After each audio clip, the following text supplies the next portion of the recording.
Thank you for joining us and welcome. We appreciate everybody coming out as we start our 32nd year.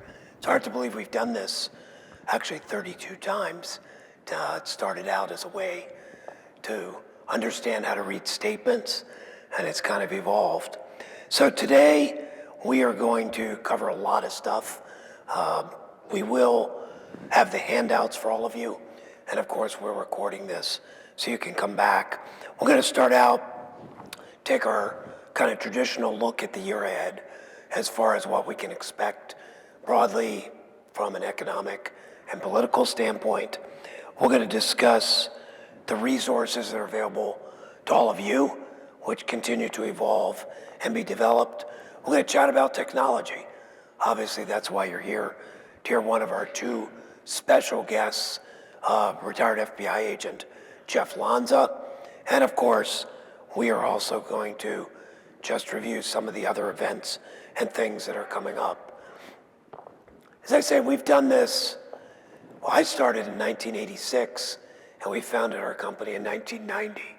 The vision of the company was to make people's lives better, to do something a little differently that was out there.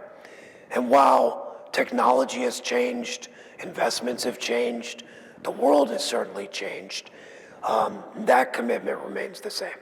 And that's why we want to do these types of events. So we want to make the lives of you, our clients, better. We want to make our community better. And obviously we want to help our own team. That commitment to community and building what I call social capital has always been very important to us. As you saw in the video, because of all of you and your generosity, we're able to support a lot of philanthropic efforts in the community. As we do these events, one of the things we started doing in 2013 was what's called Carver Cares. And the idea was to bring attention to local nonprofits, what they're doing, so you understand what's available to you and how they impact our community in general. Today, I'm proud to speak for just a couple minutes about the new Mentor Hospital. Some of you may be aware, Cleveland Clinic's building a new facility on 615. And so joining us today is Dr. Richard Parker. He's the president of Cleveland Clinic Hillcrest, and he's also the head of the Eastern Region Hospitals. He's going to take just a minute to discuss this, and then we'll come back and get on with the program. Thank you. Do I need to turn it on? Thank you. Can I have the controls? He doesn't want to give up control. So when Randy asked me to speak, and I took this as a great opportunity to tell you about Mentor Hospital, Cleveland Clinic Mentor Hospital that's coming in 2023. Many of you have seen the sign that was been up at 615 and 90. It's been there for about 7 or 8 years, but we're finally doing it. This is what we call the Cleveland Clinic bug. It really entails what we do as an organization.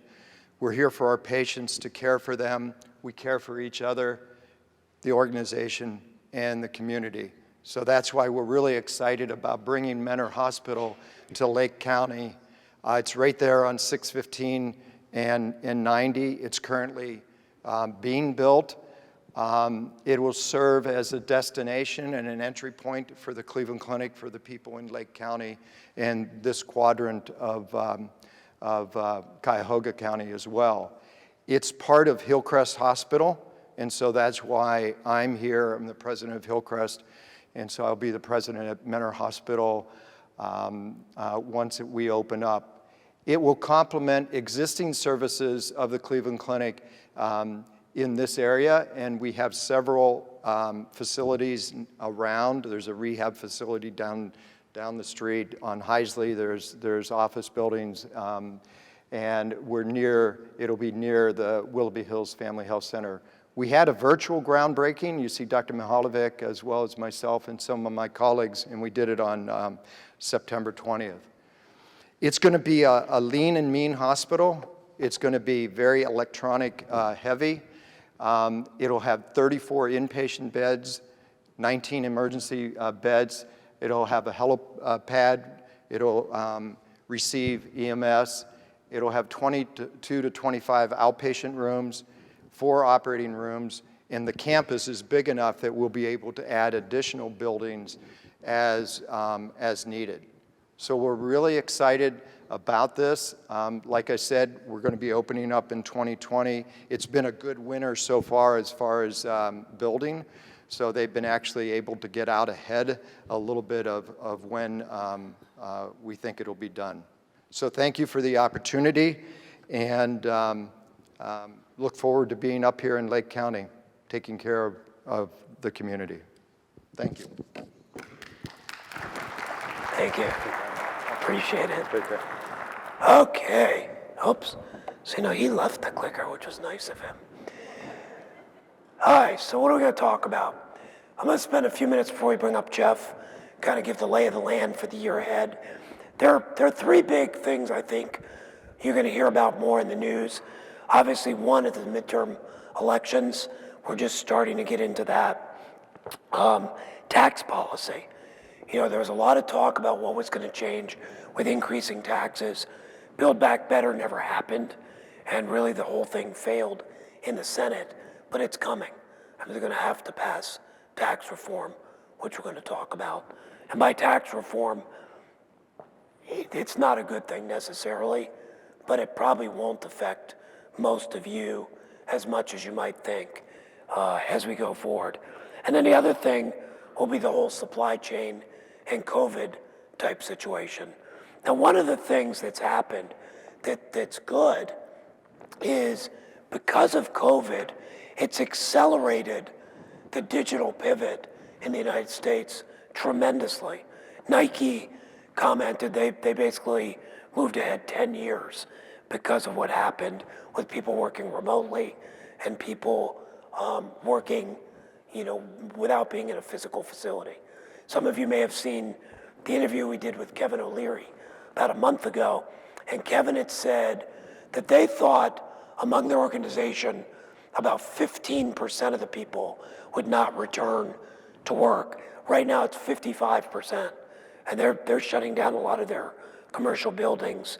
They employ about 11,000 people among his various companies, and that's a good thing. It creates efficiencies, it creates flexibility, and companies can now get the best people, regardless of where they are. So if you have somebody that says, I really want to work for Cleveland Clinic, but I don't want to live in -2-degree weather, now there are ways that can be done for certain types of job types of things. The key, though, is asking the right question. Most people ask us and our team, what do you think's going to happen? That's not the right question. What's going to happen is interesting, perhaps. The question is what's going to happen going to affect me? Because we don't know what's going to happen.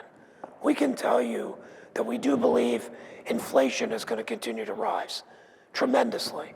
But then again, most of you who've heard me speak doing this for 20 years have heard me say that inflation is probably the biggest risk most people face. The fact is, when we started doing this, people retired at 65, they died at 70.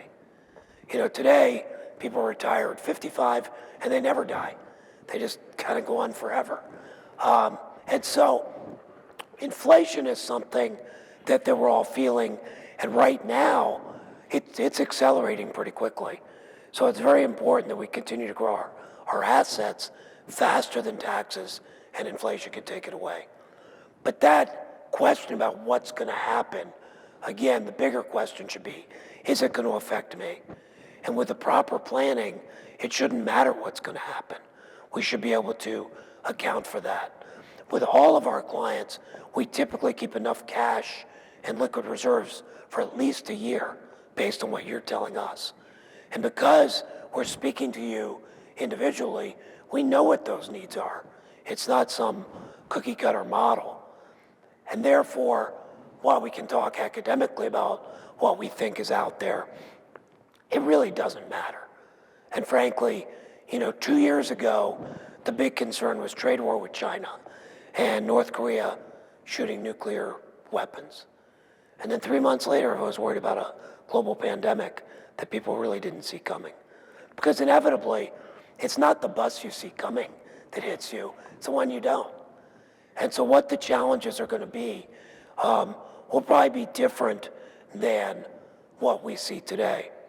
As far as our company, we have been bucking the trend, and you may have seen the article in Crain's Cleveland, did an article about us fairly recently, and a couple other places, that as an industry, most industries, but especially financial services, they're pivoting away from people and moving to digital, more of a digital interface, because people are expensive. We're committed to continuing to grow. We continued to hire in the last year. You guys see our team, and we're going to continue to do that, because I think at the end of the day, it's not about investing. And you know, we talk about vision planning. It's about what someone's vision is and how we can achieve it. That's not something a computer's going to figure out.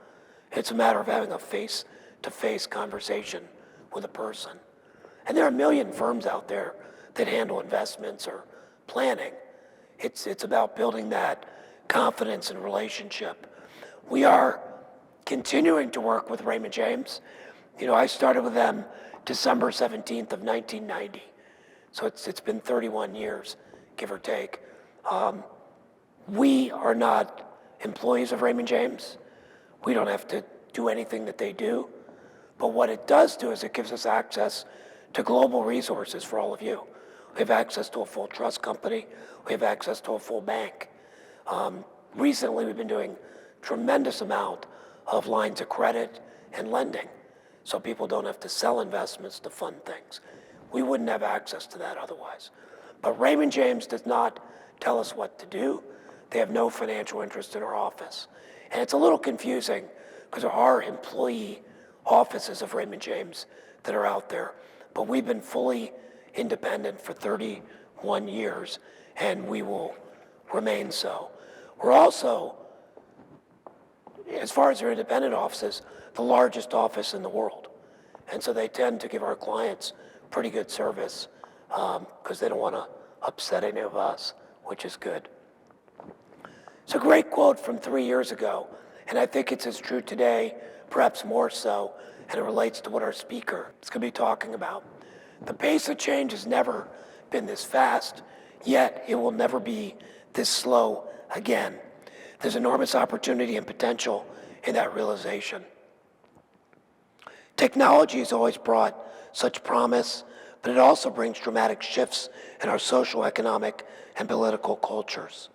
The fact is, technology is incredible, but there are risks to that. There are personal risks as far as cybersecurity, but there's also risks in terms of our worldview. We're so inundated with negative news and, frankly, a lot of fake news, on the internet, that it's very easy to miss what's really happening. And so, if the other note, very quickly, we just sent a letter, is in the last 2 months, a number of the providers have changed their algorithms, and emails are going to junk or spam. We have a policy that if you send something to us, we will respond within 24 hours.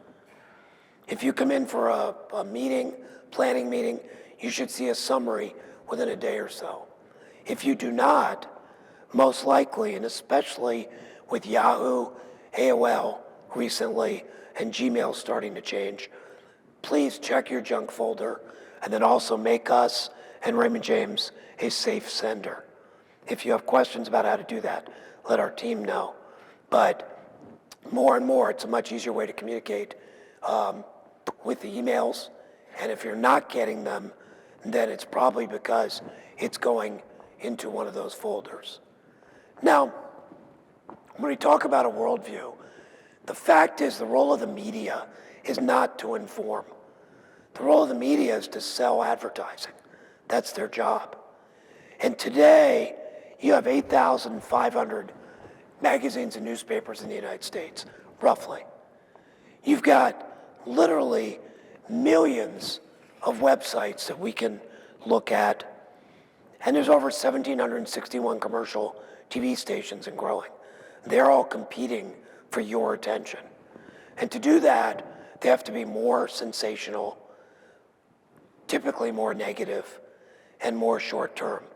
If I had $1 every time I heard the words breaking news, I probably wouldn't be standing here. The fact is, we tend to have an exaggerated and overly negative view of the world, which can create unnecessary fear and stress, and it may not reflect things and therefore lead to bad decisions. So when people worry about, for example, market corrections, or they read the headlines, if we look August 14th of 2019, the headlines were Dow plummets 800 points on worsening global recession fears. Dow plummets on recession red flag. Worst day of 2019 after bond market sends recession warning. That was August 14th, 2019. Since then, as of November 1st, we're up about 39%. Had you tried to time the market, gotten out, gotten scared, gotten away from the plan that we have, it would have cost about 39%. It gets worse though. If we look at last year, or 2020, when COVID hit, the Dow dropped 400 points, down 23%, 2020, worst first quarter ever. I would suspect you will see similar headlines coming up in the next week.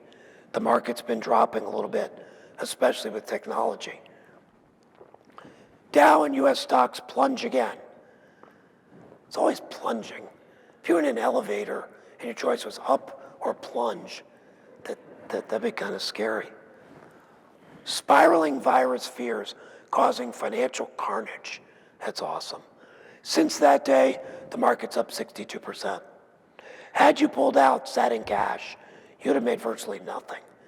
And if you're living on your portfolio, as much of our clients are, you'd be burning up your principal, because it's certainly not keeping up with taxes or inflation. We will see these types of things. And the thing is, it's perfectly normal. People have been so successful, they have bigger dollars. The dollar swings are going to be bigger.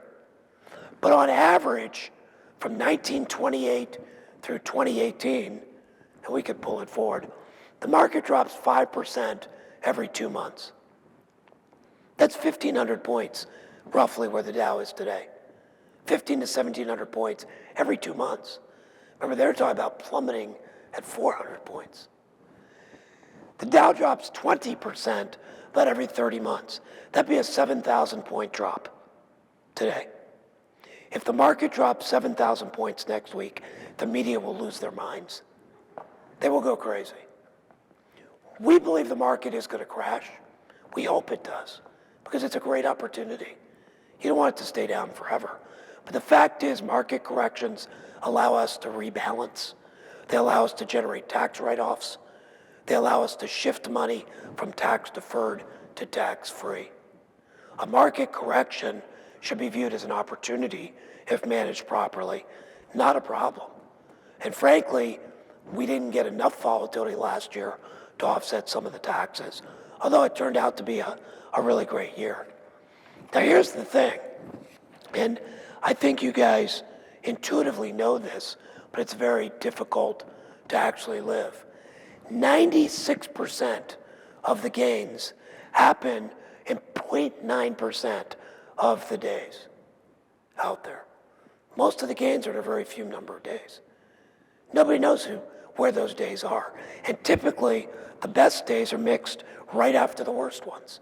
So what happens is uninformed people get out, they're worried, and they miss that rebound. From 1963 to 2004, virtually all of the gains were made in 135 days. I mean, that's an incredible statistic. And it's impossible to pick those days.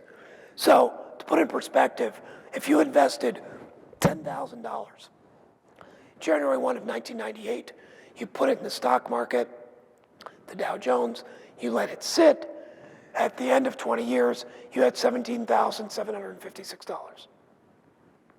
If you miss the best day each year, So you missed the 20 best days. After 20 years, you had $2,000 less than you started with. And that's what happens. Things drop, people panic, they get out, they wait for it to get better, and they just burn up their money. It is impossible to time the market. We take a very intentional approach because frankly, buy and hold is better than trying to time, but buy and hold doesn't necessarily take advantage of the opportunities. We need to take a very deliberate approach to investing to take advantage of the dips and to take profits when things go up to rebalance. So certainly our approach is not buy and hold. It's certainly not market timing. Again, it's a very intentional and disciplined approach to rebalancing tactically based upon your needs, while at the same time understanding we don't know what we don't know. I can't tell you what it's going to do next week or on Monday, and frankly, it doesn't matter. As Warren Buffett said, the four most dangerous words for investors are "this time it's different." It's never different. They're different circumstances, but markets go down when people get scared and sell. Markets go up when they buy. And again, the fact is, we just don't know what we don't know, but it doesn't matter. So 2 questions for you guys. Every time the market has dropped, has it recovered in the last 100 years? Yeah. And every time it's recovered, has it reached a new high? Yeah. So how does anyone ever lose money?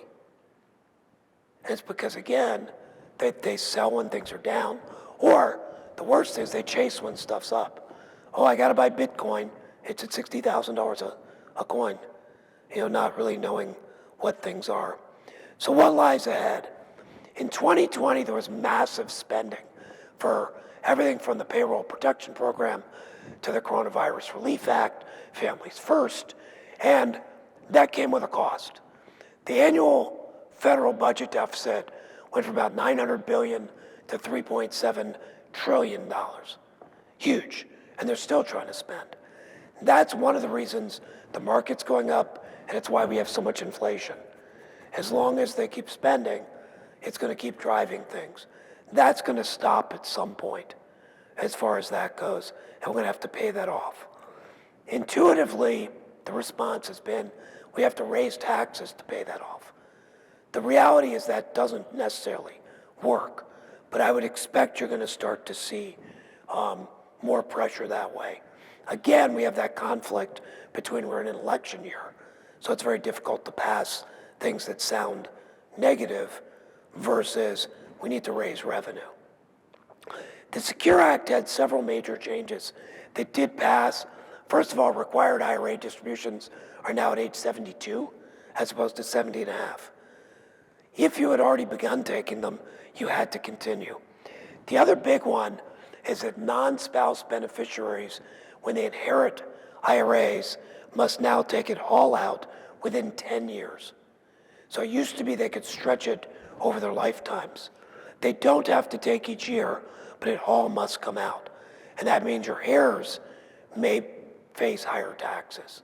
And so it's some of the planning when you speak to your advisor, we can look at. Roth Iras are still tax-free to your heirs as far as that goes. The original Biden tax proposal was anyone making over $400,000. The Taxpayer Act that was passed a few years ago would be rescinded and things would go back to the old rates. It also imposed a new 12.4% Social Security tax if you made over $400,000. This is a huge tax when you think about it. And it's also really puts the brakes on the economy because you're sucking a lot of money out of people's paychecks. They want to increase the corporate tax to 28%. They want to put in some minimum taxes. And the really big one is to adjust the estate tax so that you don't get a step up in basis.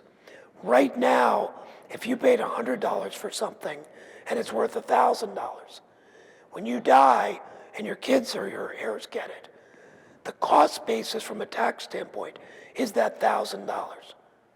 So if they sell it, there's no tax. Or if it goes from 1,000 to 1,100, they owe tax on $100. Under the proposal, that step up goes away. They would owe tax on the whole 900 it made. The initial proposal was taxes would be due as soon as you died, which is crazy because you'd have to sell the assets to pay the tax on the assets. You guys may remember the Joel Robbie family inherited the Miami Dolphins, and they had to sell the Dolphins to pay the tax on the team. I don't think that's going to happen as far as the immediate payout, but I do believe the elimination of the step up or limiting the step up to maybe $1 million is going to happen. Capital gains. They want to raise the capital gains rate, which is currently at 20% plus another tax up to about 40%. Again, I think this may happen for people that make over $400,000. Politically, it's easy to say, we're going to tax the rich, kind of thing. They thought this would happen last year.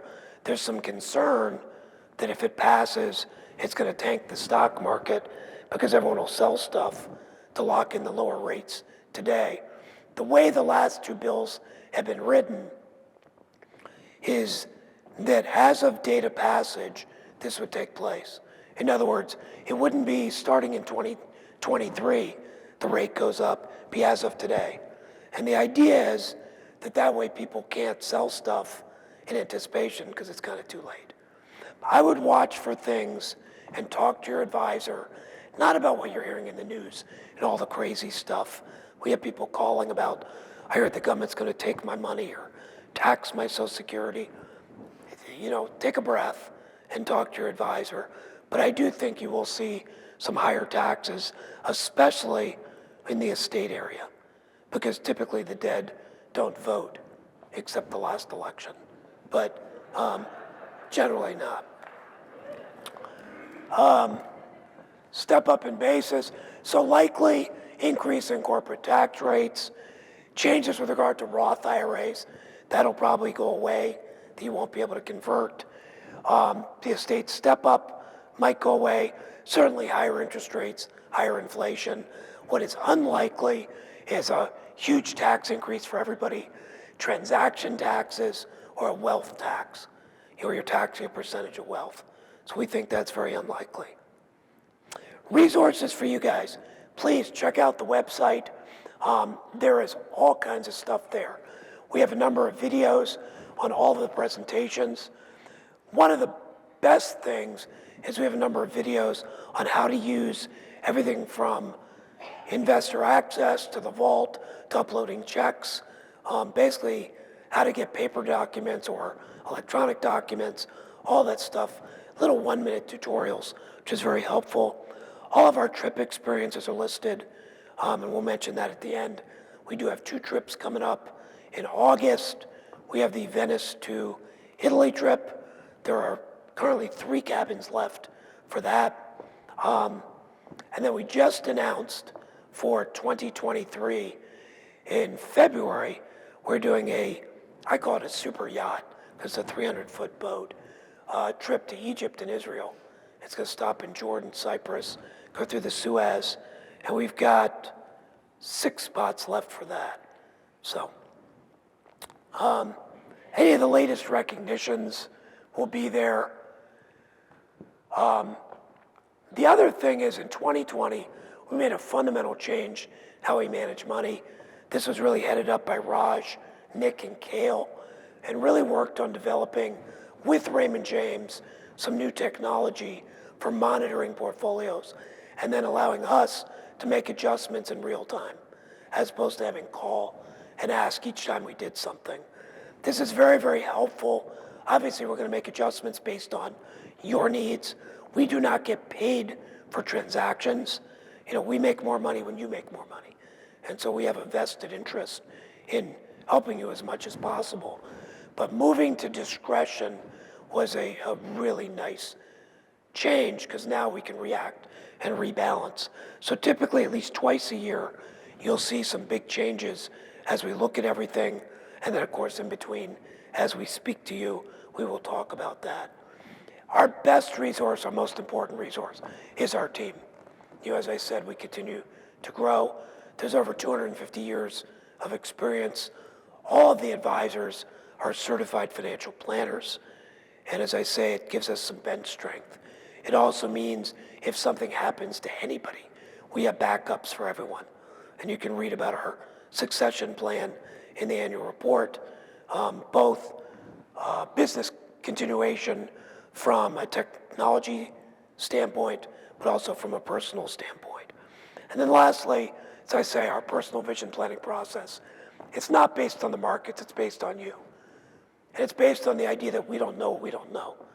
So we're maintaining cash, we're maintaining flexibility, and it's very proactive. There are 3 reasons we would suggest that you make adjustments, and 3 reasons only. Number 1, something changes with you. You need more money. You have money you don't need. Number 2, an investment's not performing well relative to its peers, in which case our investment committee will flag it and they're going to make the adjustment automatically. Or number 3, your allocation gets out of whack, either because it did typically last year things did very well. We had too much in equity, so we rebalanced a little bit, take some chips off the table. Risks, same ones we've talked about for 30 years. 1, making bad decisions, often on bad information or media hype. 2, unforeseen medical expense, which to the large extent you can insure against. And 3, inflation. The fact that $1 tomorrow is not going to buy what $1 today does. And you see that. When I started, a stamp was 10 cents. I think today it's 55 cents, just went up again. So, we're here for you. Call upon us. Your vision really is the priority for us because everybody's vision is different. And so as we do these events and we sit down with you, we want to understand what's important to you, what you're concerned about, what you need, and then together we can come up with a plan for you. So with that, I'd like to introduce our speaker. Jeff was an FBI agent for 20 years, during which he investigated cybercrime, organized crime, human trafficking, and terrorism. He may look familiar because he is on TV quite a bit. He's lectured everywhere from Harvard to Princeton. He's written 2 highly reviewed books. And his focus really is on cybercrime and protecting personal information. I saw Jeff speak about 6 months ago, and really, this was the #1 topic our clients said they want to learn about. So with that, Jeff Lanza. Thanks, Randy. Thanks so much. Thank you. Thank you. Thank you so much, Randy. Thank you. Thank you all for that. Actually, the applause should go to you for coming out today to hear about these very important topics, so thanks very much. I spent 20 years with the FBI, and for most of my career, I was involved in white-collar crime. Like, that doesn't sound right. I investigated white-collar crime. I wasn't involved in white-collar crime.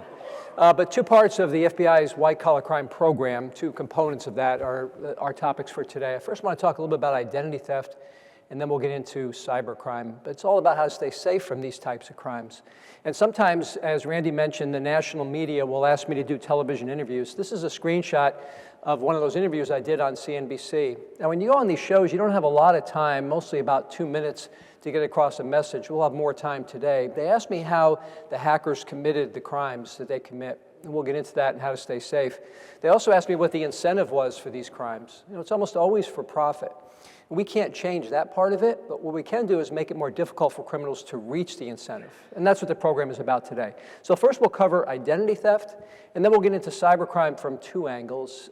You don't have to pull this out now, but there is a handout that is part of your material that you got when you came into the room today. It has 5 pages from me. This is just the front page of my handout. So everything that I'll be talking about today is documented on these 5 pages. That relieves you of having to take notes during the presentation. Know that all of it's there. Keep it by your computer because you might need it to refer to on occasion if some of these things come up on your computer or in other situations as well. Now, the story or my journey to the FBI starts in a town called Norwalk, Connecticut. That's where I grew up. My dad owned a business that looked like this in about the mid-1970s. This was a convenience store. We called it a variety store back in the 1970s. I worked there as a kid. And one day I'm unpacking the newspapers that arrived by the truck, and I saw this headline about a big heist that the mob was involved in New York. They didn't steal, they didn't rob a bank or a business. They robbed an airport. And I read through the article that day when I was about 18 years old, and I saw that the FBI was investigating this big heist at JFK Airport, and I said, that sounds exciting. That's what I want to do. I want to become an FBI agent so I can investigate the mob. Now, more about that later, but if you look at this number, 5 million, it seems like a lot of money, but that's in $78. Today, that's equivalent to about $20 million, just to put things in perspective. But that pales in comparison to the amount of money that's being taken by criminals from all of us collectively due to identity theft and related crimes and cybercrime. But we can do a lot to stay safe from those types of crimes. So first we'll cover identity theft, and let's talk about 3 ways to protect your identity from the most common schemes that criminals use to get information that they can use for fraud. So one of the things we should do is to create an online Social Security account. This is particularly important if you're 62 or older and are eligible to collect benefits. Now, it doesn't mean you have to start collecting benefits, but a criminal, if they got your Social Security number, they can go online and set up an account using a stolen identity and then have your benefits sent to their bank account. Now, this could be a gigantic mess to clean up with the Social Security Administration. So to avoid this from happening, we simply want to make sure we set up an online account, and then the criminals can't do that using your identity.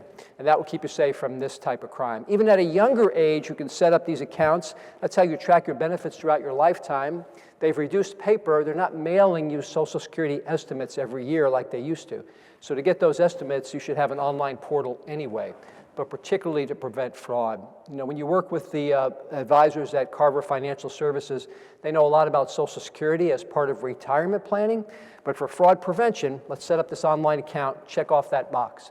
Now, the second thing to do in this category is to freeze your credit reports. We almost have to assume that our Social Security number is out there, potentially in the hands of a criminal today. It could be on the dark web waiting to be sold to someone. So how do we stay safe from other types of fraud besides what I just mentioned? Well, one of the things you can do is to freeze your credit reports, and that prevents criminals from opening up credit card accounts using a stolen identity, prevents them from getting loans using a stolen identity, because the creditor can't check your credit history if your credit reports are frozen. This is a surefire way to prevent that type of fraud.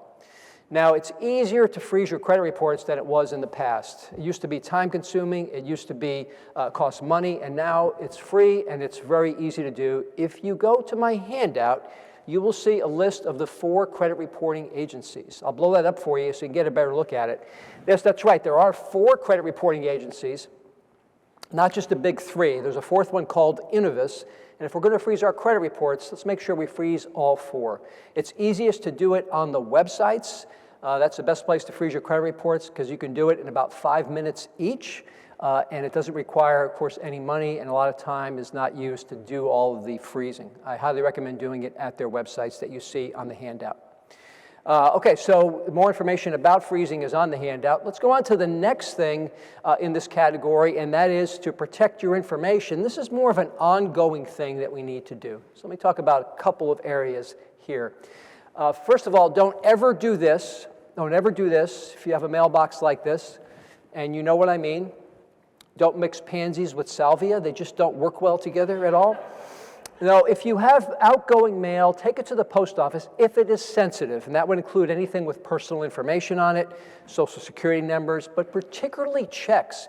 Criminals like to peruse neighborhoods, look for mailbox flags, and they'll steal mail out of the mailbox before the post office comes, hoping that they'll get a check or something that they can use to commit fraud. Always take checks to the post office, and paying bills online is actually a much more secure method anyway. Criminals will, if they get a hold of one of your checks, they can wash off the ink and write the check out to themselves, or even potentially with that information that's on the check, get access to an online account with some additional methods of fraud. So keep those checks out of the hands of criminals. Also, when you shred your documents, this is just a basic thing, but make sure you shred them correctly with the right type of shredder. Not a strip cut shredder, it's not secure enough. You want to use a cross cut, diamond cut, or micro cut. cut shredder. I know these are basic things, but if we're putting documents in our trash that have the long strips, criminals have technology where they can take pictures of those strips and it reassembles the document for you. So we want to keep those out of the hands of criminals as well. So signing up for e-delivery is more than just about going green because those documents are targeted at incoming mail, they're targeted in trash, and we eliminate that possibility if we have electronic delivery. We don't have that paper to have to deal with. And as we talk about cybercrime or computer safety today, that will help you understand how getting these documents electronically is a lot more secure than getting them delivered by mail. And when you get those phone calls that sound like they're from people that are important or organizations that are important, like the Social Security Administration or a big organization like Amazon, they're not the ones calling you. And I can guarantee you it's hard enough to get the Social Security Administration on the phone if you wanted to talk to them. They're not calling you and telling you there's a problem with your account. Nor is Amazon calling you and telling you that there's a big purchase that's about to hit your credit card. That's going to happen by the credit card company will reach out for you first if there is an issue with that. So don't be fooled by people who call you. And my general rule is if you get an unsolicited phone call, don't give personal information to those callers or access to your computer or anything else that they ask because it's most likely a trick. And it's the same thing with text messages. And they mix these up once in a while to reflect what's going on in the world. Don't respond to unsolicited text messages with personal information as criminals are trying to commit fraud. Communicating with us that way. Also with emails. Now, if you look at this email closely, I doubt the Treasury Department of the United States is communicating from a Gmail account, right, and asking you in a non-secure email for personal information. What is a routine number anyway? I think they mean routing number, but why would they need that if they're going to send you a check, which is what they say in the contents of the email? See, that doesn't make sense either. Now, here's a question for you to ponder for a second. Are there more Elvis impersonators in the world or IRS website impersonators? Well, if 1/10 of that amount was correct, there'd still be too many Elvis impersonators in the world, in my opinion. But what we're talking about today is that the criminals at the peak of COVID set up fake websites to look like they were the IRS and hoping people will go to the wrong place and put in personal information. So how do you know you're on the right place, really, anytime? Well, let's take the IRS, for example. So if you're on a site, you want to make sure, before you put personal information in, that there's a lock in the top left-hand corner of the screen. You've probably heard that before. I mean, that indicates security and that you have an encrypted communication. But that's not enough, because you still don't know that you're on the right site. You want to make sure you're not on one of these imposter sites. So click on the lock. Clicking on it reveals a drop-down, and you'll see a third party has verified the authenticity of this site. So you know you're in the right place because that third party tells you that they've checked it out for you. So before you put personal information in on any website, click on that lock, get that certificate, and make sure you're in the right place to avoid one of those imposter sites. All right, so we've covered a lot so far. Right, we've talked about setting up your online Social Security account, we've talked about freezing your credit reports and protecting your information from attempts to get it through paper, through text messaging, through emails, and then from imposter sites. Now, we'll stay safe from identity theft if we do all the things that I just mentioned, but there's more that we have to consider, and that is the computer. So let's go specifically to the computer in more detail. Now, before I get into this section, I usually like to answer a question that people often ask me when I do in-person events like this. And they say, Jeff, when did you join the FBI? And the answer is 1988. And I'm going to show you a picture of me getting my credentials back then in Quantico, Virginia, where all agents go to be trained. That's me back in 1988. And you can laugh as much as you want. You might be wondering, is that some undercover guy going into the FBI with the 80s mustache and the dark wig? That's me in 1988, and I can guarantee it's not undercover because I'd be a terrible undercover agent. That's just not in my personality. Now, another question people ask me is why I wanted to become an FBI agent. I already told you about that newspaper article that got me interested in investigating the mob, but there's something else that happened too. My family used to have a tradition. I grew up in Connecticut. I come from an Italian family. There were 5 boys in my family, and on Christmas Day every year, we had a tradition. We'd get around a TV that kind of looked like this, and we'd watch a movie that taught me about life and loyalty and how business should be conducted. And everybody thinks it's this movie, which is a nice movie to watch on a holiday, but that's not the movie that my family watched. The one that we watched on Christmas that taught me about life, loyalty, and how business should be conducted was this movie. And a lot of people think that's kind of weird, and it is, but that's my family, not me. Anyway, so that got me interested again in investigating the mob, and when I got sent to Kansas City as a brand new FBI agent, I got to work a mob case. Now there's a lesson here, so watch what happens next. As Tony and Joe are talking on a wiretapped phone, the FBI is listening to the conversation, and as Tony gets a call from Joe and we listen, here's how it goes. Tony says, "Joe, I'm really glad you called." And Joe says, "Yeah, why?" Tony goes, "I got a little problem. I think the FBI is tapping my phone." And Joe goes, "Well, what are you going to do about it?" Tony goes, "Well, I got a new number." So here we go. Lacking any common sense, Joe goes, "Okay, good. Give me the number."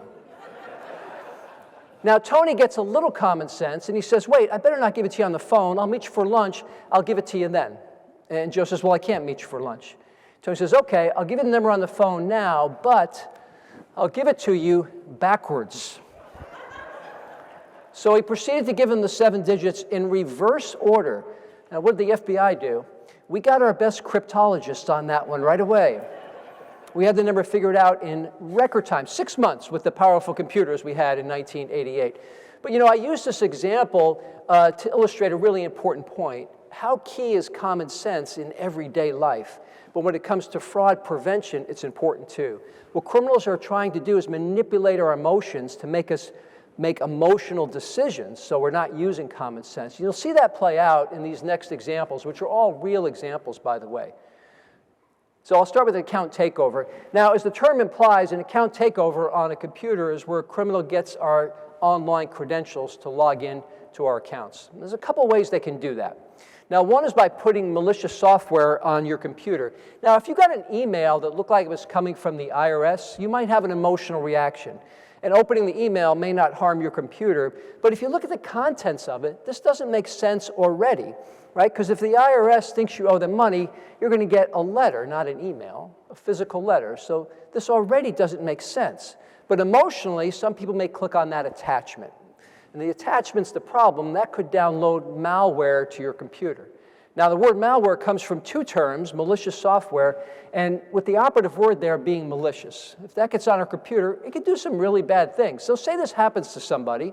He doesn't know it's happened, and later on that same computer, that malware is taking his keystrokes, right? Stealing that information and taking it over the internet, sending it to the criminal who sent that email to begin with.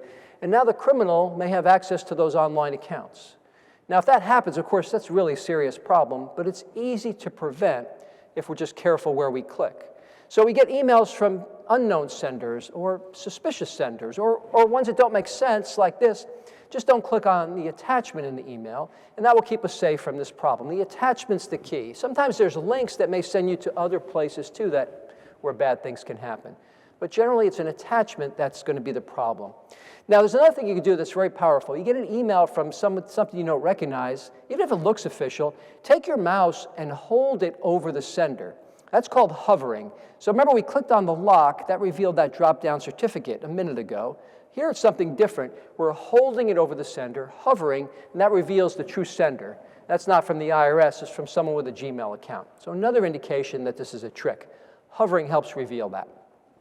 Now, a second way they can get my credentials to take over my accounts would be through a fake email, this time with that link in it. Now, look at this email. It's a real example that looked like it was coming from a big bank. It had a bank name in it, a logo. I don't think they want to be in my example, so I've removed those references. But we'll just put a generic logo in there to show you how criminals dress things up, to make them look more real, to get people to click on the link. Now, there's always emotion, and you can see at the very bottom, they're going to pay you money to fill out a survey. Well, there's no money or survey. That's just a ruse to get you to click on that link. And if you look at the link, it kind of looks valid. I've taken out the bank name, but it does have the right format, the bankname.com, and you think, well, this might be a valid link. But links can be spoofed. In other words, we're presented with something that's not the true link. And that's where hovering comes in again. We can hover to discover, help you remember that term. Hold your mouse there over the link. In the bottom left-hand corner of the screen, you'll see the true website that you'll be sent to. So that's not the bank site. You can tell that right away. And remember, this is a real example. And note one other thing at the bottom. In the web address, there's 2 letters which indicate a foreign country is where that website is being hosted on a computer. Now, if you see 2 letters at the end of a web address or before the first single slash, those 2 letters indicate where that website is located, and in this case, it's in the Ukraine. Even anytime, I wouldn't think my bank or your bank would be hosting websites in the Ukraine, but especially with what's going on there today. So another indication of fraud. But let's get back to the trick. What does the criminal want? They want us to click on that link, and that takes us to a fake login page, which looks like the real thing. It's an imposter page, and the criminal is hoping someone will try to put their credentials in there to get some money or survey that really doesn't exist, right? They're probably monitoring that in real time. Now, what are they going to do with those credentials? Try to log in at the real bank website with those stolen credentials. Now, you might be thinking, are banks going to let that happen? Someone from a foreign country logging into a domestic bank account? Probably not so easily, but criminals are continuing to innovate around our defenses, the bank's defenses. And online banking is generally very secure, but we have to make sure we keep it that way. So our role here is to make sure we log in directly, never through links, to get to important sites, especially like bank sites. So we're going to log in directly at the site. Now, we need a backup plan, though, because the criminals are really smart, and they're really good at what they do. And we always had backups in the FBI for everything that we did in case things went wrong. Our backup here is to set alerts on your financial accounts. You can do it at Raymond James. You can do it for your bank accounts. Alerts notify you immediately if something's happening to your money. And if it doesn't look legitimate, you can take steps immediately to prevent further fraud and reverse what's happened. Text message alerts are a great way to be notified of this activity. So I highly recommend setting those up for all your financial accounts as a backup, just in case something happens, someone gets access to your account. Now, people often ask me, what about mobile banking? Is that secure? Mobile banking is really secure. Those apps are locked behind many layers of security. But we have a role of keeping those devices safe too, and the passcode provides that. Fingerprint touch, facial recognition, all keeps the bad guys out of our phone. And if you think about it, you probably have more information on your mobile device than you have in a file cabinet at home. So we want to make sure we protect that with the passcode. Now, suppose you get one of those text messages on your mobile device, those alerts that I just mentioned. How do you know the alert is valid? Well, it may not be. There's fake alerts out there too. So we're always going to be sure we're going to contact the correct organization, and we're going to make sure in this case we call the number on the back of our credit card. So watch out for fake alerts as well. Now here's kind of a funny one, and when I say funny, I don't mean ha-ha funny. I mean kind of devious funny, in that a criminal has set up a web address. I've taken out the bank name here, but it looks like a bank site, and they put it into a text message, hoping people will press on that link. But if you look really closely at it, it's not even .com, it's .com. Now it looks like .com, and if you don't look closely enough, you might think it's the real bank address, and you'd press on that link, and that would send you to the browser on your mobile device. Now, if you ever tried to access a bank account through the browser on your mobile device, you know that's not a very easy thing to do anyway. But in this case, we know this is a fake site, so we're certainly not going to put in credentials here and give the criminals those through this trick. So always use the bank app instead. Remember, that's locked behind those layers of security. We know we're in the right place. Now, suppose you got a little bing or a buzz on that mobile device, like I did here. I got an email that looked like it was coming from PayPal. And you can't hover over the link because you don't have a mouse with a mobile device. So what do you do on a mobile device to see where that link is going to send you? Well, you press and hold it. That's just the equivalent of hovering. And you can see where that link's going to send you by pressing and holding. And you see there that that's not PayPal's site. That's some other weird site. I don't even know what that is. It's very strange looking. Certainly not PayPal's site. But remember, I said to look for those 2-letter codes. So this one's at the end of the web address, and this one's .ac. I didn't even know what that one was. I had to look it up, and it refers to the Ascension Island. It's a country and an island, and it's about 1,000 miles from land, and pretty much in the middle of the South Atlantic. Only 800 people live on the Ascension Island. Yet one person on that island is trying to steal my PayPal credentials with this phishing email. So cybercrime can range from countries who attack other countries, from groups who try to tie up our oil pipelines and commit ransomware attacks, to someone on a small island that's just trying to get money from a PayPal account. So be vigilant, be careful, and know that pressing and holding on a mobile device is the equivalent of hovering with a mouse on a computer. Now, let's say you want to take a little vacation and visit the Ascension Island. You can only get there by boat, and I don't recommend it because there's really nothing there that I can see online anyway. But there is a neighboring island, and when I say neighboring, I mean about 800 miles away. It's called St. Helena, and St. Helena has a hotel that offers public free Wi-Fi for hotel guests. Would you use that for personal information? And I can think of 5 reasons why that's not a good idea. So when you're in a public Wi-Fi setting, don't use it for personal information, whether you're at a coffee shop down the street, a restaurant, an airport, or at a remote island. It's just not secure. There's better solutions.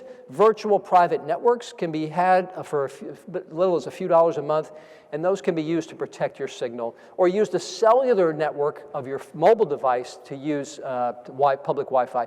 That's going to be a lot more secure than putting your information out over these non-secure networks. Now, I want to return to account takeovers. This time I want to talk about email accounts. The criminals are targeting our email accounts because if they get access to those, they can commit so much more fraud. And let me show you how that works. So this is an example of an email that's designed just to do that same thing exactly, to get access to someone's Yahoo account. Remember, emotion.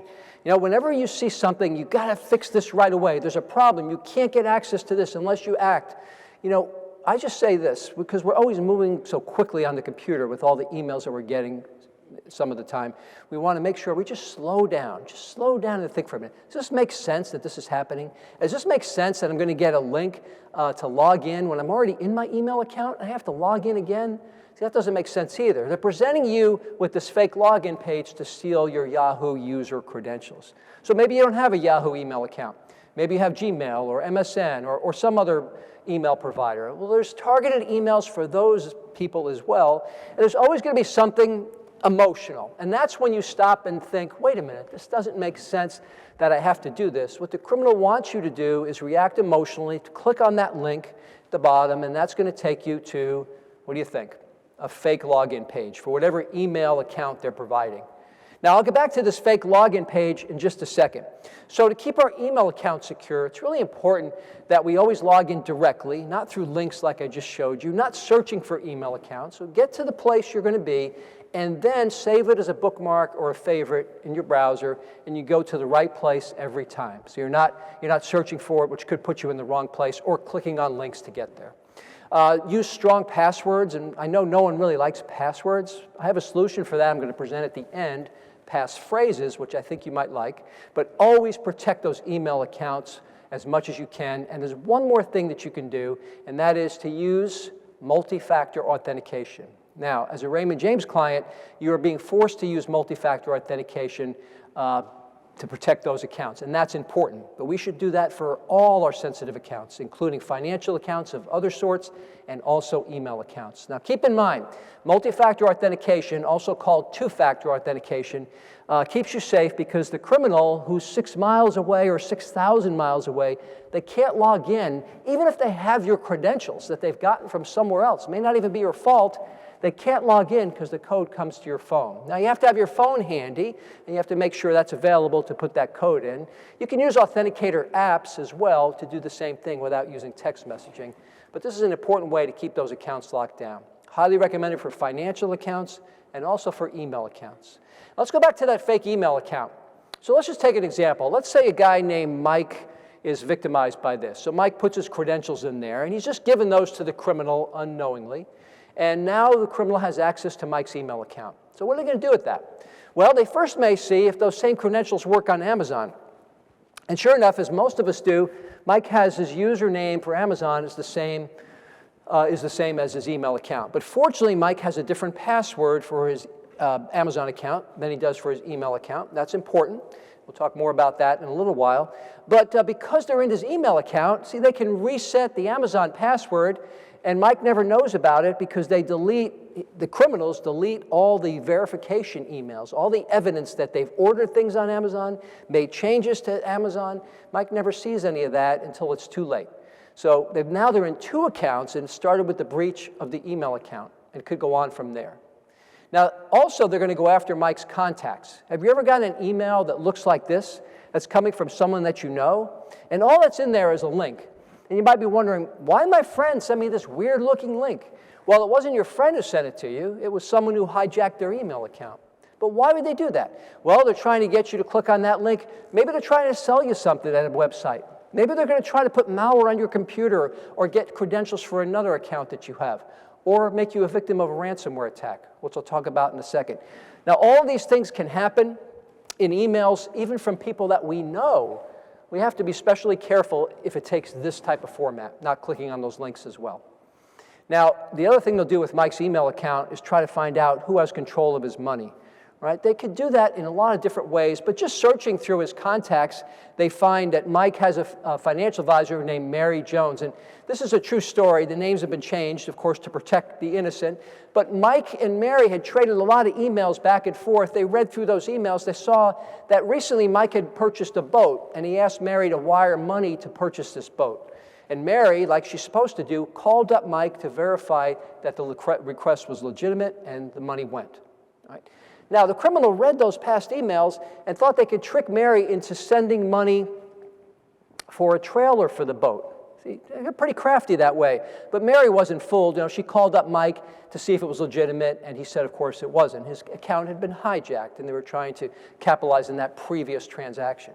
Now, when you work with Carver Financial Group, all those people you work with, the advisors here, many in the room today, they're not going to wire money based on an email request. They're always going to call you first to make sure that the money's going to the right place. And that's to protect your assets. They have your back, and they're trying to keep you secure. So it's not to inconvenience you, it's really to protect you. But this rule of not wiring money based on an email request is something we should apply in our own personal lives as well. And that brings me really to my next point. Wire transfer fraud is huge today. And if you think about it, probably the most money that we would ever wire in our lifetimes is probably related to not a boat purchase, unless you're Jeff Bezos building a $500 million yacht. It's going to be related to a home purchase. And the criminals know this, so what they're going to do is go after the credentials of businesses that deal with people buying homes. And if they get access to those accounts, then they can target people for real estate wire transfer fraud. Now, the latest FBI crime report comes out in March every year, so we don't have 2021 numbers yet, but 2020, we saw that this crime alone resulted in a lot of losses, a lot of victims, and these four just individual examples of people that have lost that much money because they wired it without calling first, just getting a verbal like your advisors will do to make sure the money's going to the right place. And having just been through this process and purchasing a home, I know how important this is. Never wire money without getting verification by telephone or video, Zoom, that it's going to the right place. So we're always going to do that. And here's the thing, sometimes the criminals put a phone number in the phony wire instructions. Don't call that number. That could be part of the trick. Remember, independently determine where the money's going to, call that number up, talk to them, and make sure it's going to the right place. Don't be a victim of real estate wire transfer fraud. You'll never be able to get your money back if just 24 hours has passed when you realize the fraud. All right, and the next thing in this category, I said I'd return to ransomware. Ransomware results when a particular type of malware infects a computer and it locks up your files so you can't use them. It could be your family photos, Excel spreadsheets, Word files. Pretty much you have no access to anything because the criminal has encrypted it with this malware. They have the key to decrypt it.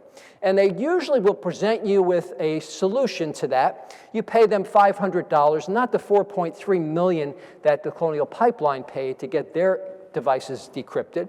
But it's a smaller amount for individuals, but they want you to pay, and they're going to make it so you have time running out. And if the clock reaches zero, you'll never see your files alive again. Kind of like they used to kidnap people back in the old days, right?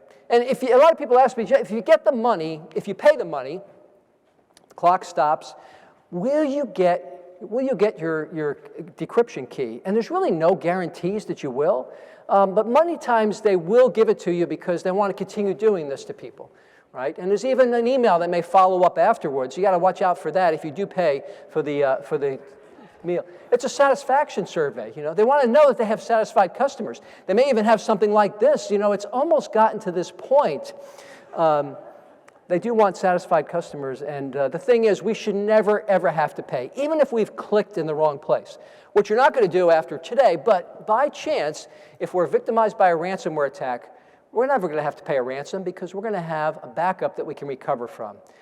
If there's one thing people are complacent about with computers, it's backing up your important files. So you may have one copy of your files on your desktop or laptop, as you see here, but you're going to take a backup of all those important files, put it on a removable drive, stick it in a drawer somewhere, and you can always recover from that. Do that as often as you want. But if you want a recent copy that you don't have to worry about how recent it is and how timely that is, put a third copy automatically in the cloud, and you can recover from that as well. So if you do get victimized by ransomware, you'll be able to recover your files without having to pay a ransom. Backing up is very important. This time it's a literal backup.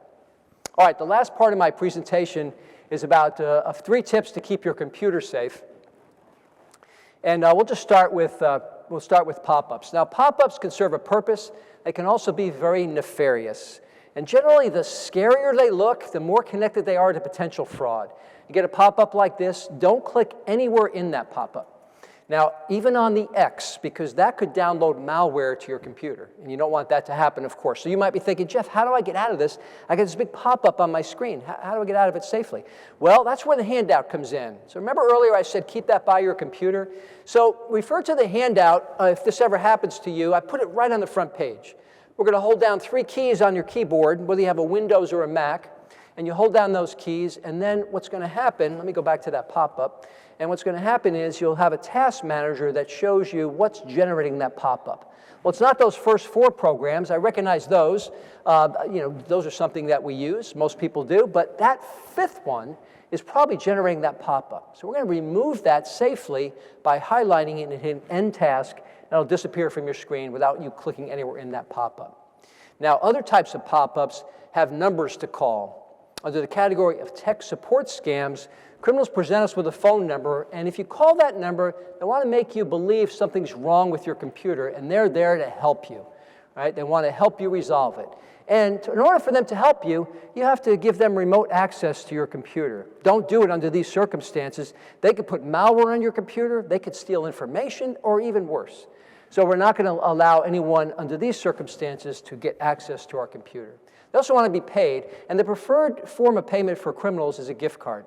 Why? Because it can't be traced to them, it can't be reversed, it's just like cash, right? And they like it because you can do it over the phone with them while you're on the computer dealing with this big pop-up. Right? So if you hear those 2 words, gift card, any type of online communication, don't do it. It's almost always tied to a scam. And same thing with giving remote access. Don't allow it under these circumstances. We call this a tech support scam. And if you look at the FBI crime report for 2020, tech support scams resulted in a lot of losses. And these are just the reported crimes. They don't have numbers for crimes that are not reported, of course. So you can see how significant this is. But we can be safe from that by just being careful. Now, if you look at the second on the list, romance scams, and that's right below business email compromise or employee account compromise. That's a version of email account hijacking for businesses. But we could do a whole session on romance scams and related scams. And I'll just sum it up this way.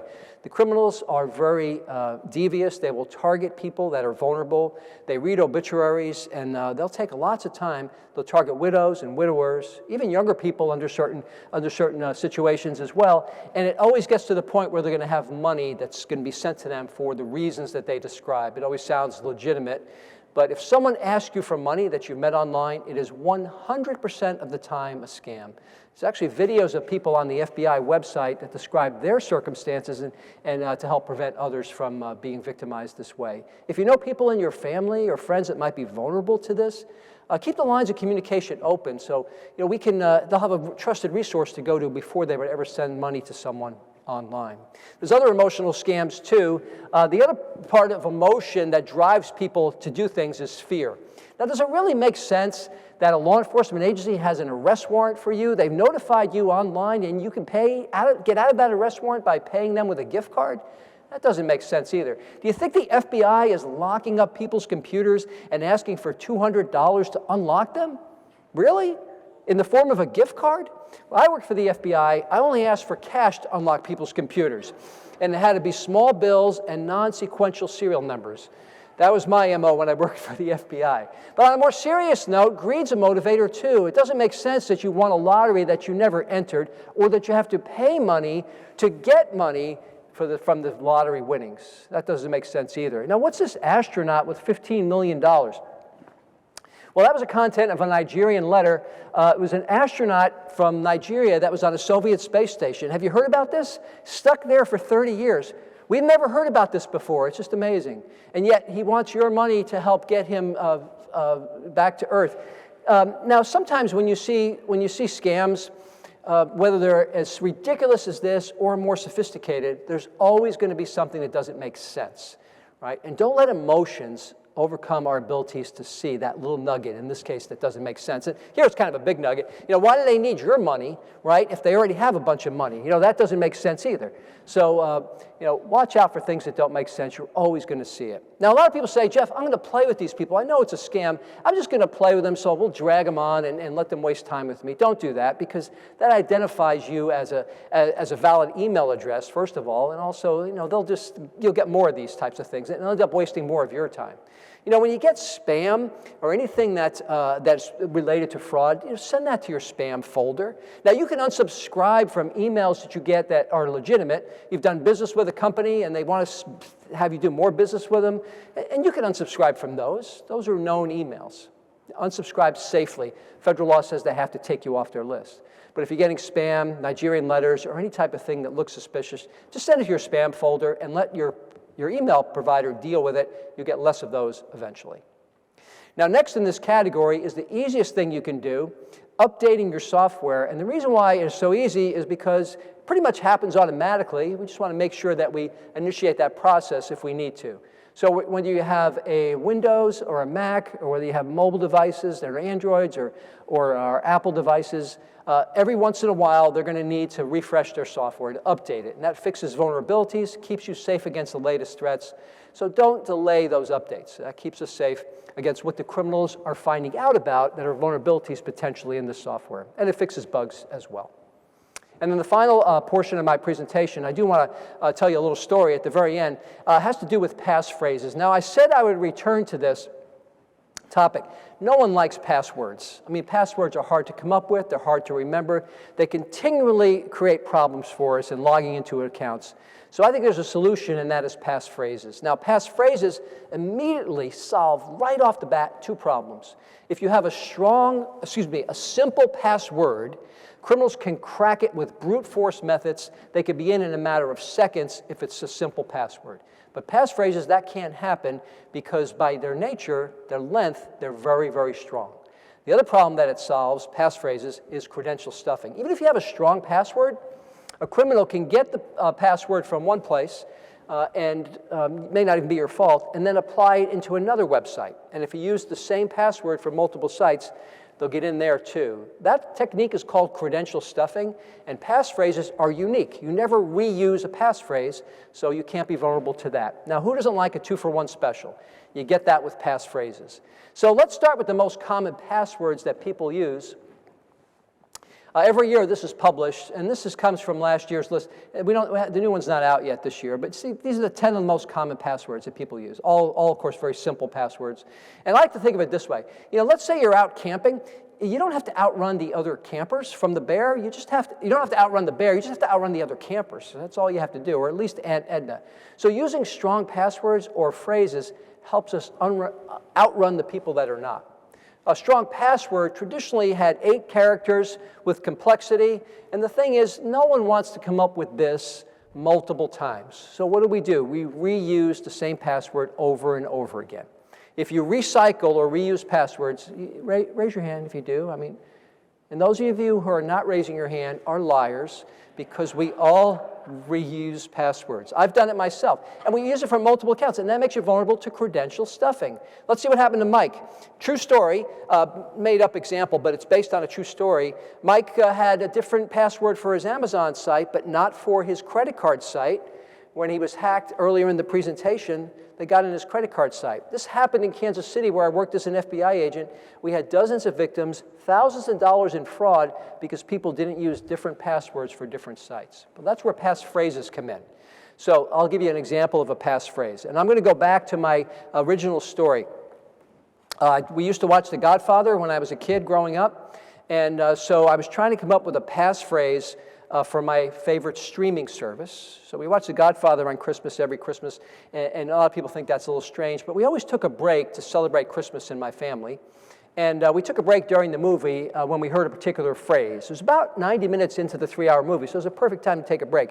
And the phrase, get it, phrase, that was so we heard in the movie was this one: leave the gun, take the cannolis. Now, when we heard this phrase in The Godfather, in my family, every Christmas, we stopped the movie, my mom got out a box of cannolis, and we celebrated Christmas in my family. I know that's weird, but it's my family, not me. Anyway, so again, I'm going to use that idea to come up with my passphrase for my favorite streaming service. I bet you can't guess what this is. And there it is. Leave the gun, take the cannolis. But I'm going to take the cannolis, but I'm also going to take out the spaces because you can't have spaces in passphrases. And there it is. It's super strong because of its length. Can't be cracked by brute force methods. I'm only using it in one place, so credential stuffing is not an issue. And you can be protected, too, from those two things if you use passphrases, but don't use this one. It's already taken. Before we go to Q&A, I do want to tell you a story that I think you might appreciate, and then I'm going to summarize and then tell you that brief story. So we talked about some important things: setting up your online Social Security account to prevent Social Security benefits fraud, freezing all 4 of your credit reports. Now, you can also protect minors in your family who could be victimized by identity theft by creating credit reports for them and freezing them at the same time. More about that is on the handout. Protect your mail and protect your trash. Better yet, get less paper. Sign up for electronic delivery. It's a lot more secure. Keep that malware off your computer. Don't click on attachments in emails from unknown or suspicious senders, ones that don't make sense. Right? Keep your email account protected. Always log in directly, not through links and emails that act like there's a problem. Same thing with bank accounts. Always log in directly. Set up alerts on your bank accounts so you'll know when money moves. And when you move money on purpose, always call to verify it's going to the right place. Multi-factor authentication is a great way to protect financial accounts and email accounts. Set it up if you haven't already. It's a great. Think of it this way. If you lock the handle on your door, that's one level of security. But if you lock the deadbolt on the door, that's an added level of security. With multi-factor authentication, you are locking that deadbolt. Makes it much harder for the criminal. Now, I talked about fake phone calls, and I just want to tell you a little story related to this before we go to Q&A. And I think you might like this story. So the rule of when you get a phone call is never give information to people unless you know who you're talking to. And so I told you earlier that when I went into the FBI, I wanted to work mob cases. And I told you about Tony and Joe, that backwards number story. But we had another mob case that came along involving a bookie. Now, there's a bookie in Kansas City back in 1988. Now, the only place you can bet legally in 1988 on sporting events was in Las Vegas, right, or Nevada in general. And now we have like 14 states that have legalized gambling on sporting events. But back then, it was just one place. And Kansas City did not have legalized betting. So we have a wiretap going on this bookie's phone. Now, this bookie is taking bets over the phone. There's an agent that I work with who's listening to the phone conversations, and we're listening to that, getting the documentation. It's time to bust the bookie, right? So one Sunday morning, we go to the bookie's house with a search warrant that looked like this. And I'm with an agent named Al. I'm brand new in the FBI at that point in time, so Al is the veteran agent, and he's in charge of the case. And so he's talking to the bookie who's been taking bets, maybe in this part of the room. Now, I'm at the bookie's desk, and he's got all his betting lines and his scores from the day before and his list of bettors, and I'm marking things as evidence. That's my role that day. It happens to be a Sunday morning, and it's the month of September, and so baseball is in season, and football is in season. I'm sitting at a bookie's desk. What do you think might happen next under those circumstances? I get a phone call, that's right, but I'm not sure what to do because I'm new in the FBI, so I ask Al, the veteran agent, "Excuse me, Al, what should I do? The phone's ringing." He goes, "Answer it." So I pick up the phone. Now, before I tell you what happened next, I'm going to back up a little bit.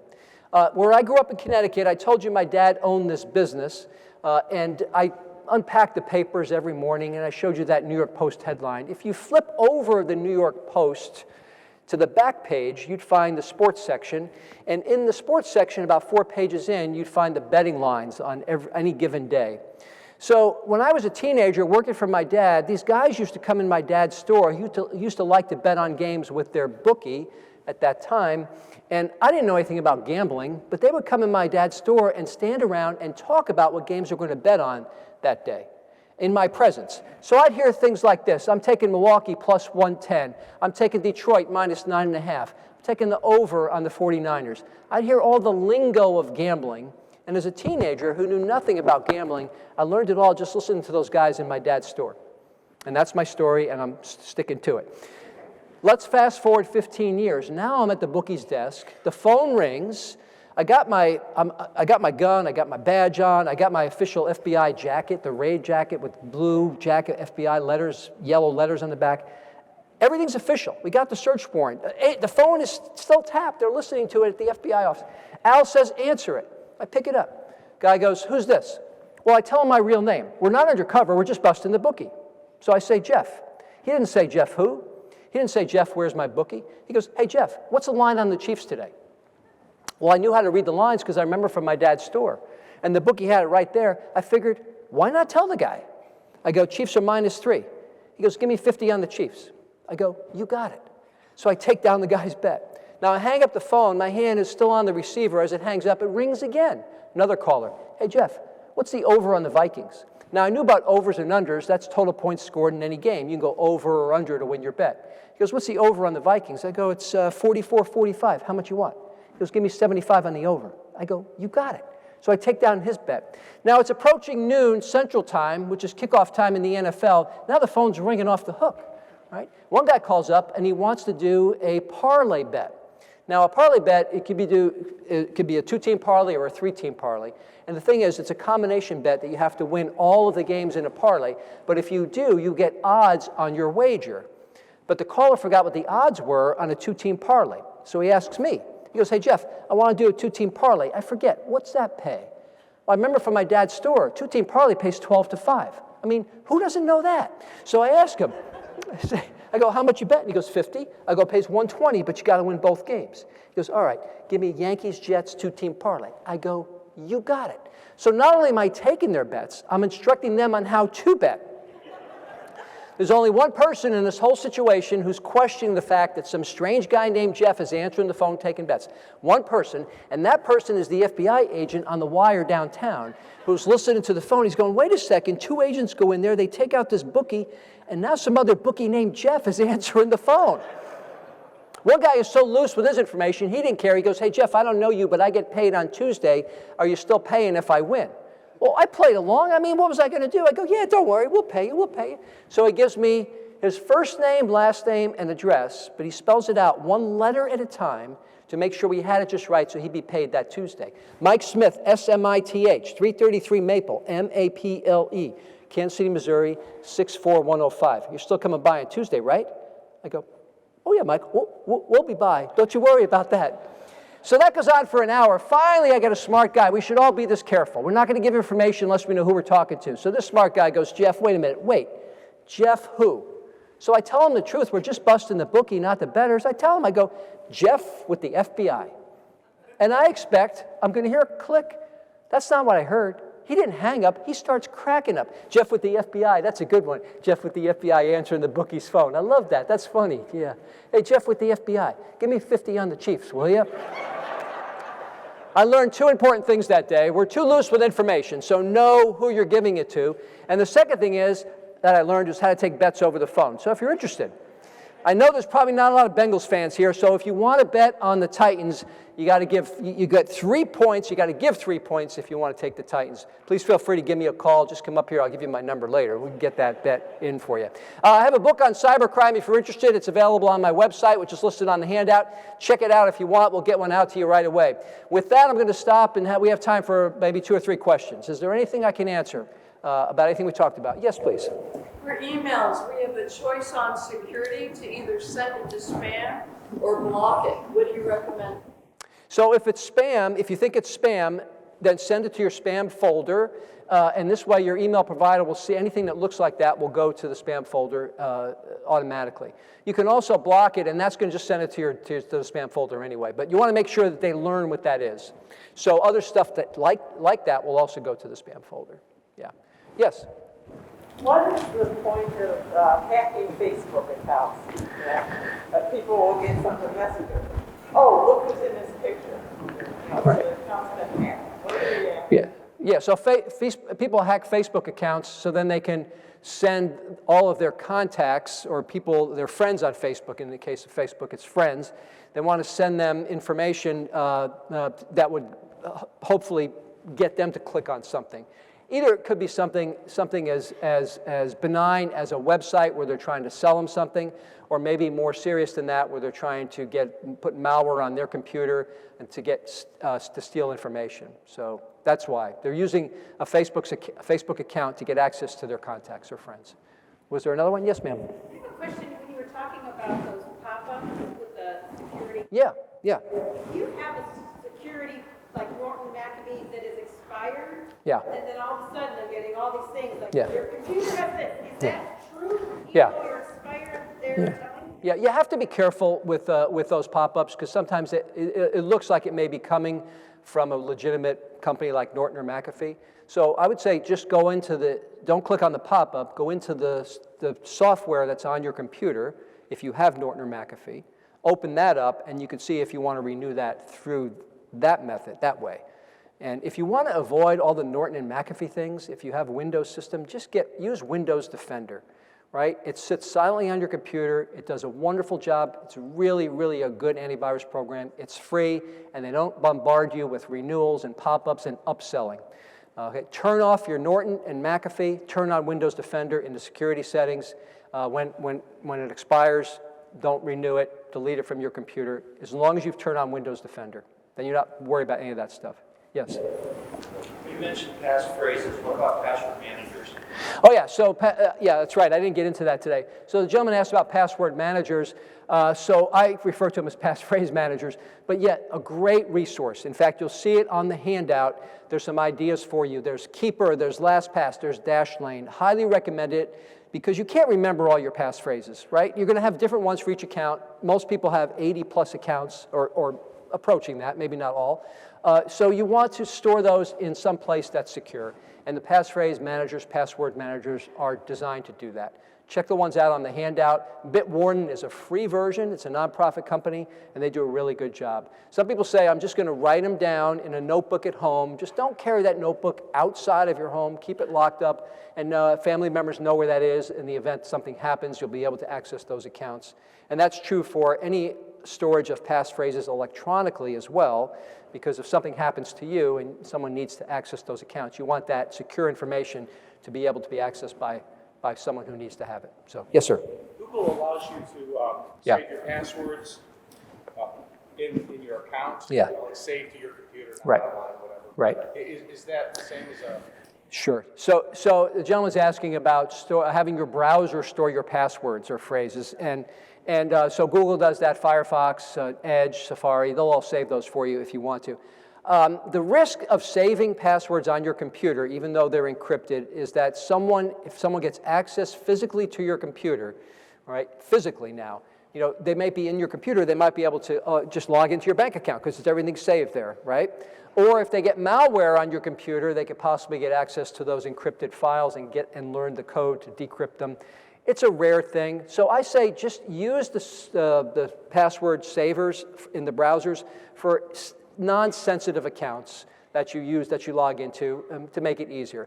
But financial accounts, email accounts, I would make sure that you don't save it there because of the risks I just mentioned. Yes, sir? What does it mean to freeze a credit report? Oh, he asked, what does it mean to freeze a credit report? Freezing a credit report means no one can get access to it, even a would-be creditor. So you apply for a credit card, they can't see your credit history, you're not going to get the credit card, right? But the criminals can't apply for a credit card using your identity. That's the whole idea. Now, I didn't get into detail about this, but lifting the freeze is necessary if you want to get credit checked yourself, right? You're applying for a mortgage, a home equity loan, a car loan, a new credit card. You'll have to lift the freeze temporarily, and you do it right back at those sites. You lift it for a short period of time, generally less than a day, a few hours, or a day. I've done this myself because, again, I just got a mortgage for a home. Lift the freeze it again, and you're good to go. It's very easy to do. After the Equifax breach in 2017, the administration, our government, made it a lot easier to freeze credit reports and to lift the freezes and to protect kids, and also it's all free. It's gotten a lot easier. So freezing keeps information out of the hands of anyone, which prevents fraud. Got time so we got two more, time for two more. Okay, there's two hands right here, so I'll start with the first row, sir, yeah. I have a quick question. When you pay your, when we go on tour about that, then if you want to pay your tax to the mail, or you pay your tax to the internet to everybody. I don't know if it's really safe, but sometimes when you got a check, people have to put your check to the credit. Yeah. And there's something I'm thinking, they're waiting on you. Yeah. Who cheats that, Sean? That's my question. Okay. But I don't know if I'm listening. I know. So here's the funny thing about writing your Social Security number on your check. If you go to the FTC website, that's a Federal Trade Commission, and they have all these advices, about what to do to keep safe from identity theft. And one of the things they say is never write your Social Security number on a check, because that goes through the system. People can see the check potentially. And then you go to the IRS website and you pay your taxes, and they say when you write a check to us, write your Social Security number on the check. Right? So two different government agencies, same government, telling you two different things. Never write your social on a check. If the IRS loses your check, then they can figure out where it came from some way. Don't write your socials on a check, because it gets seen by people along the way as it goes through the system. Paying taxes electronically, I think you asked about that. I do that. Make sure you're on the right site, the official government site where you can pay your taxes on the, either state or federal taxes. And again, hover over that lock, make sure you're in the right place, and when you put in your information. And the government has a nice, nifty way to pay your taxes. You don't even have to create an online account. And I've just done that recently to pay quarterly estimates. So, yeah. Yes, sir. Yeah. Yeah, it's kind of a two-part, but related. Like companies like LifeLock, and also I'm hearing the last couple of years about home property or your work being stolen. Yeah. Okay. I understand both questions. First question is LifeLock. Is that or other services like it necessary? I think that's what you're asking about. And I like to think of it this way. LifeLock started out monitoring your credit reports for you, and if there was activity, they would let you know, but it's always reactive. They always tell you after something's happened, it's too late. Freezing is much better than that. If you freeze your credit reports, you don't need someone to monitor your credit reports. Now, with that being said, LifeLock has a lot of other services. They'll monitor your credit cards, your bank accounts. You can do all that yourself, too. If you want the peace of mind of having a third party kind of watch over you and notify you if there's a problem, then yes, by all means, it's not expensive. Get LifeLock. But you can do those things yourself by setting up alerts and freezing your credit reports. And a lot of times it's better with you doing it. In terms of home title fraud. So picture a situation like this. I'm a criminal. I want to get a home equity loan, but I don't have a house. So what I'm going to do is go to the property records for your county, and I'm going to find your home. It's in the clear, no liens on it. I'm going to submit paperwork to the county clerk that said, I bought your house. I'm going to forge the signatures, forge the notarizations, and then try to get a home equity loan on that when it's moved into my name. It can happen. It's not likely to happen. It's not a common crime. The criminals have to know exactly how to do it, and whoever's lending money against that forged title would be ridiculous to lend money without checking first to make sure it's actually in the person's name. So the problem is, if that happens to you, it's not that they're stealing your home. Your home has not been stolen from you, which is what they say in these commercials. It's not that way. It's that you'll have to get the paperwork straightened out, and that requires legal fees, which could be expensive.